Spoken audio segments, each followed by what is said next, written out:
రమేష్ గారు ఒక మాట.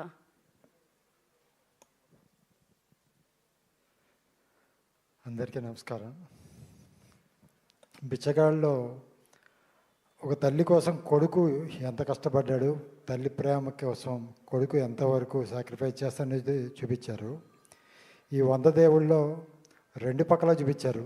బిడ్డల కోసం తల్లి ఎంత కష్టపడుతుంది ఫస్ట్ హాఫ్లో చూస్తే, సెకండ్ హాఫ్లో అదే తల్లి కోసం ఆ బిడ్డలు పడే తపన, ఆ తల్లి కోసం వాళ్ళు చేసిన త్యాగం కూడా ఈ సినిమాలో అద్భుతంగా చూపించారు.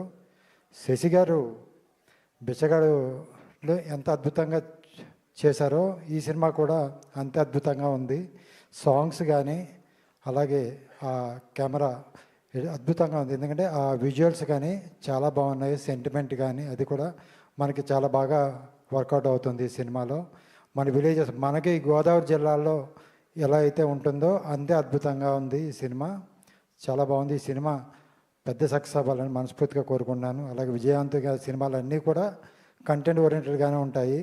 కాబట్టి ఆయన సినిమాకి వెళ్ళే వాళ్ళు ఏదైతే ఎక్స్పెక్ట్ చేసి ఆ సినిమాకి వెళ్తారో అద్భుతంగా వాళ్ళకి ఏదైతే కోరిన అన్నీ కూడా ఉంటాయని మనస్ఫూర్తిగా నమ్ముతున్నాను. Thank you very much. Thank you Ramesh ji, thank you so much. మరి ఇప్పుడు మన ప్రొడ్యూసర్ ఫాతిమా గారిని మాట్లాడాల్సిందిగా కోరుకుంటున్నాము.